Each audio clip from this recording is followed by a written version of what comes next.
pivot to the second presenter on this panel, which would be Crystal Heath. Crystal's talk is titled Beyond Cage-Free: Why Egg-Free Corporate Campaigns Offer a More Effective Path Forward. Dr. Heath is a veterinarian, whistleblower, and investigator exposing the hidden ties between corporate interests, public health, and the institutions meant to protect us. Dr. Heath. Thank you so much. Can you hear me okay? Yes, we can. Awesome. So I have attended several talks put on by cage-free activists, and before I critique them, let me first present their argument objectively. They say telling people to go vegan hasn't worked. Battery cages are awful. Anything we can do to get birds out of those systems is good as long as people continue consuming eggs. Cage-free campaigns have been very successful. They have achieved major legislative wins and corporate commitments, which is good for movement building. In addition, our movement needs resources. If we rely on vegans to donate money to the animal protection movement, we limit our funding pool, which makes it difficult to compete against wealthy and powerful animal agriculture interests. These welfare campaigns create an opportunity to bring in non-vegan money into the movement and expand our power and resources. Since animal welfare campaigns work, they are an effective path towards animal liberation. At the foundation is the belief that cage-free is significantly better for hens than conventional cages. The organizations behind many cage-free campaigns base their assumptions on dozens of scientific studies comparing conventional cages with cage-free housing, examining everything from the ability to walk, perch, nest, and dust bathe to other indicators of welfare. They attempted to assign relative weights to these different indicators, and researchers relied on welfare models and expert judgment to estimate the overall quality of a hen's life. Their conclusion was that despite some drawbacks, moving a hen out of a conventional system led to a meaningful improvement in lifetime welfare. One influential estimate often repeated is that moving about 3 hens from conventional cages to cage-free housing yields a welfare benefit roughly equivalent to preventing the lifetime suffering of 1 hen. Since hundreds of millions of hens could be affected by corporate commitments, they believe cage-free campaigns represented one of the highest impact investments available to reduce animal suffering. And over the last decade, funders have invested well over $100 million in corporate cage-free campaigns. This graphic from the animal welfare footprint used by effective altruists is compelling because it turns suffering into an easy to understand graphic, but it depends heavily on what kinds of suffering it chooses to count and the harms it leaves out, such as ongoing infectious disease risk. Even the animal welfare footprint model admits most pain endured in cage-free production results from ailments associated with intense breeding for productivity.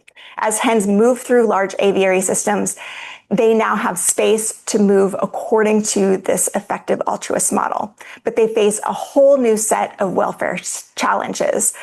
Studies have found that by the end of the laying cycle, between 85 and 97% of hens in some non-cage systems have keel bone fractures. Feather pecking has been reported in 80 to 94% of commercial cage-free flocks in the United States, and severe outbreaks can lead to open wounds, infections, and even cannibalism. Cage-free systems have been associated with higher ammonia emissions and substantially greater airborne dust factors that can negatively affect respiratory health for both hens and workers while increasing opportunities for pathogen transmission, such as avian influenza. The keel bone or carina is a ridge that runs down the middle of the bird's breastbone. It is an anchor point for major flight muscles, giving birds the leverage to flap their wings. Keel bone fractures happen when physical trauma, such as collision or fall, impacts breastbone that has already been weakened by severe calcium depletion from high egg production. These are what keel bone fractures look like, and they range in severity. This shows the progression of burned feet, also called foot pad dermatitis. In more advanced cases, it leads to bumblefoot. The main driver is prolonged contact with wet, contaminated litter. Moisture, manure, and ammonia damage the skin barrier, allowing inflammation and bacteria to enter the foot pad. Ventilation, stocking density, litter management, and how much time birds spend standing on that surface all influence this risk. So which system do you think is more likely to produce this condition? Cage-free, particularly litter-based systems, have higher rates of bumblefoot. Standing on wire sounds uncomfortable, but the feet are exposed to air and are not in constant contact with soiled bedding. And hens can relieve pressure on inflamed areas of the feet by resting those parts of the foot between the wires. In one comparative commercial study, foot pad dermatitis affected about 11.3% of hens in conventional battery cages, compared with 46% in deep litter housing. Another study of commercial non-cage facilities found lesions in 24.3% of hens. Cage-free hens spend more time in contact with the litter that can become wet and contaminated with manure and ammonia, which damages the foot pad. Conventional cages still cause serious foot problems from wire flooring, including hyperkeratosis and cracking, but classic foot pad dermatitis appears more strongly associated with litter-based systems. The effective altruists argue, as we get better at doing cage-free, these problems will become less severe. And hey, maybe we can even engineer animals who don't feel pain and don't suffer. But we will see why, even if that is feasible, there are other problems not considered. I live about 90 minutes away from this facility, Central Valley Eggs, one of the largest cage-free facilities in the country. This triple-story facility has multiple buildings and houses 2.2 million birds. Business Insider traveled with me as I investigated the avian influenza outbreak at this facility and surrounding dairies. This QR code will take you to that Business Insider piece. And there's a mega dairy right across the street from this facility that tested positive for avian influenza in October of 2024. That was weeks before Central Valley Eggs then tested positive in November. The 2.2 million birds inside were killed with carbon dioxide gas and cervical dislocation. The company received more than 10 million in taxpayer-funded indemnity payments for the loss of their birds. So even if these companies' profits are at risk due to the rise of infectious diseases, the subsidies enable them to continue their business model. Of course, other facilities like Hickman's resorted to ending the lives of their birds using even more cruel methods like ventilation shutdown plus, where they seal up buildings, pump in heat, and wait for the birds inside to die of heat stroke. And we are dealing with this ongoing, unprecedented multi-species avian influenza outbreak. Activist campaigns pale in comparison to the work avian influenza has done to expose the inherent harms of the egg industry. And we should work to highlight this tragedy. In July alone, around 1.5 million egg-laying hens and pullets in Utah were exterminated. Since 2022, over 208 million birds were exterminated, and 75% of those were egg layers.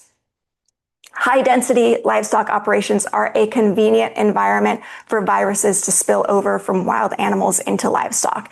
They are incubators for pandemic influenza strains. Large pig, dairy, and poultry farms are where the genetic reassortment needed to source pandemic influenza strains is most likely to occur. It also perpetuates the creation of antibiotic-resistant strains of bacteria. This graphic from Matthew Hayek's work shows that even if we decrease intensification, it leads to greater land use and spillover of diseases from wildlife, while greater intensification of farmed animals also perpetuates infectious disease threats by amplifying diseases among these concentrations of highly stressed animals. So even if we engineer animals that don't feel pain and don't suffer, we still have an infectious disease problem. We are engaging in an ever-escalating arms race against viruses of pandemic potential and antimicrobial resistant bacteria that will harm us too. On July 1st, 2025, one of the fortunately empty buildings at Central Valley Eggs became engulfed in flames. The Animal Welfare Institute says there appears to be a rise in fires at cage-free egg production facilities, and they point out there are no state or federal laws in the United States designed to protect farmed animals from barn fires. The high dust levels in cage-free facilities and the lack of fire prevention measures perpetuate this risk. And yet, despite all of these welfare concerns, cage-free activists claim that the recent Ahold Delhaize cage-free commitment, which would enrich corporations like Central Valley Eggs, was one of the largest victories in the history of the animal welfare movement. This came after Ahold Delhaize had already failed to follow through on a prior cage-free commitment. Why do campaigners think this Ahold Delhaize commitment might work this time? The strongest argument is accountability. The company is now publicly tying itself to specific two-year benchmarks, annual reporting, signage, SKU reduction, and supplier negotiations. Mercy for Animals described this as replacing ambiguity with public-facing milestones. Ahold says cage-free unit sales increased from 25% in 2023 and 2024 to 29% in 2025 and 31% by January 2026. But 65% of shell egg products offered for sale were cage-free options. So cage-free products occupy most of the available product listings, but account for less than 1/3 of purchases. After Ahold missed its original 2025 pledge, advocates escalated with more than 50 grassroots actions across the US and Europe. This took significant activist time and resources and will take ongoing activist time and resources for follow-through. There are several reasons to be skeptical that this commitment will help hens or will be even an example of successful use of activist pressure. First, the company missed its original 2025 deadline and has now pushed the target to 2032. Second, WIC carve-out creates a possible loophole that could allow conventional eggs to remain in the system. And the company is still framing progress around affordability, supply chain issues, consumer demand, and regulatory constraints, which are the very pressures that companies look at when deciding what products to put on their shelves in lieu of activist campaigns. But even if cage-free expands, overall hen exploitation will continue unchanged. And this will just further enrich large agribusiness corporations that profit from the exploitation of hens. This is a slide from a recent cage-free activist presentation extolling the virtues of cage-free campaigns, saying that activists have cost the industry $10 billion to convert to cage-free.